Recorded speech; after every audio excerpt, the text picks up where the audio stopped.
ఏలూరు జిల్లా ద్వారకా తిరుమల మండలం ఐఎస్ జగన్నాథపురంలో డిప్యూటీ సీఎం పవన్ కళ్యాణ్ పర్యటించబోతున్నారు.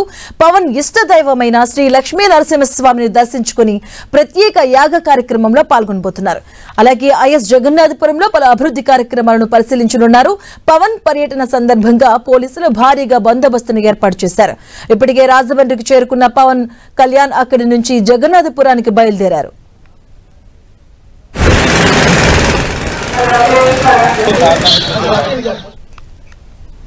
పవన్ పర్యటనపై మరింత సమాచారం మా ప్రతినిధి శ్రీనివాస్ అందిస్తారు. డిప్యూటీ సీఎం పవన్ కళ్యాణ్ ద్వారకా తిరుమల మండలం ఐఎస్ జగన్నాథపురం ఏలూరు జిల్లాలో ఉన్నటువంటి ఈ ప్రాంతానికి మరికొద్దిసేపట్లో రానున్నారు.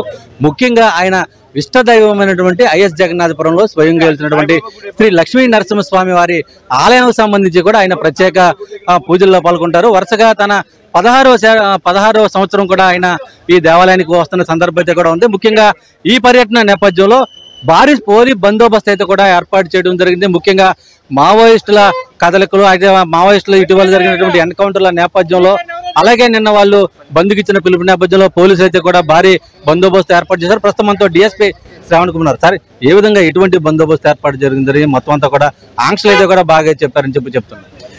అంటే ముఖ్యంగా ఏమిటంటే ఇప్పుడు ఉన్నట్టు రీసెంట్గా జరిగినటువంటి పరిణామాల నేపథ్యంలో ఉన్నటువంటి ప్రతి ఒక్కళ్ళు కూడా ఐడి కార్డు ఇవ్వటం, ప్రతి ఒక్కరిని అవసరమైన ప్రతి డిపార్ట్మెంట్ వాళ్ళని కూడా లిస్ట్ విత్ ఫొటోస్ ఇచ్చేయమని చెప్పాము. అదేవిధంగా ఎవరైతే ఈ ప్రోగ్రాంలో పార్టిసిపేట్ చేస్తారో వాళ్ళ యొక్క సేవలు ఎంతమందికి అవసరం అంతమందికి ఉపయోగించుకొని మిగతా వాళ్ళందరినీ కూడా ఇచ్చేయడం జరుగుతుంది.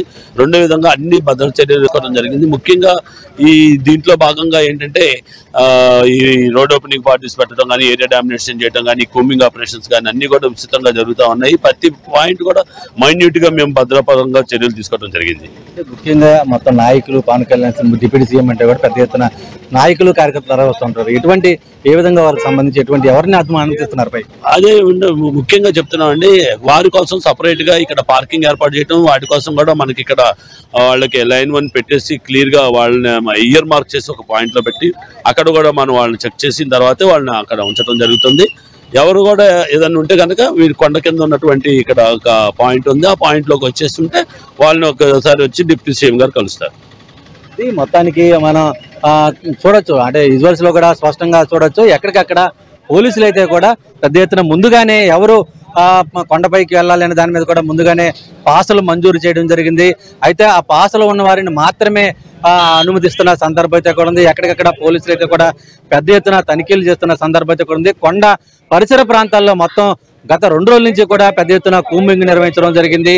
ఇదే సందర్భంలో దాదాపు 350 మంది పోలీసులు పైగా భద్రతా ఏర్పాట్లు అయితే కూడా చేయడం జరిగింది. ముఖ్యంగా పవన్ కళ్యాణ్ పర్యటనకు సంబంధించి కూడా మొత్తం ఈ రోజు సంబంధించి కూడా అటు రాయవరం సంబంధించి, అంటే కొయిలగూడ మండలం రాయవరంలో ఒక రోడ్డుకు సంబంధించి కూడా జరిగినటువంటి అభివృద్ధి పనులు ఆయన పరిశీలిస్తారు. అలాగే పక్కన ఉన్నటువంటి గ్రామంలో మ్యాజిక్ ట్రైన్ సంబంధించి, అంటే ఫస్ట్ టైము జిల్లాలో ప్రయోగాత్మకంగా నిర్మించినటువంటి గ్రామాల అభివృద్ధికి సంబంధించి కూడా ఆయన మ్యాజిక్ డ్రైన్స్ అయితే కూడా నిర్మాణం జరిగింది. దీనికి సంబంధించి కూడా ఆ డ్రైన్ పరిశీలించడం జరుగుతుంది. అది ఒకవేళ సక్సెస్ అయితే జిల్లా వ్యాప్తంగా కూడా అన్ని గ్రామాల్లో కూడా ఈ మ్యాజిక్ డ్రైన్ సిస్టమ్ను తీసుకురావాలనే ఆలోచనతో ఆయన ఉన్నట్లు కూడా తెలుస్తుంది. ఇదే సందర్భంలో ముఖ్యంగా లక్ష్మీ నరసింహస్వామి ఆలయానికి సంబంధించి కూడా, ఆలయ అభివృద్ధికి సంబంధించి కూడా గతంలో ఇచ్చిన హామీ మేరకు దాదాపు 30 ఎకరాల భూముల్ని అయితే కూడా నరసింహస్వామి ఆలయానికి కేటాయిస్తూ ప్రభుత్వం ఇటీవల కొంత నోటిఫికేషన్ జారీ చేసింది. ఈ మేరకే దానికి సంబంధించిన పత్రాలను దేవస్థానం అధికారులకు ఆయన అందజేయనున్నారు.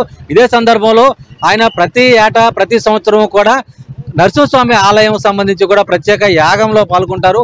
ఆ యాగ కార్యక్రమంలో కూడా పాల్గొనే దాదాపు 1-15 నిమిషాల పాటు ఆయన కొండపైన ఇది పూజా కార్యక్రమాలు నిర్వహించడం జరుగుతుంది. ఆ తర్వాత ఇక్కడి నుంచి కూడా బయలుదేరి మళ్ళీ తిరిగి రాజమండ్రి వీళ్ళు అక్కడి నుంచి కూడా విజయవాడకు వెళ్తారు. ఇదే సందర్భంలో పూర్తి స్థాయిలో అధికార యంత్రాంగం అలాగే పోలీసులు కూడా భారీ బందోబస్తు ఏర్పాటు చేసిన పరిస్థితులు కూడా ప్రస్తుతం ఇక్కడ నెలకొని ఉన్నాయి.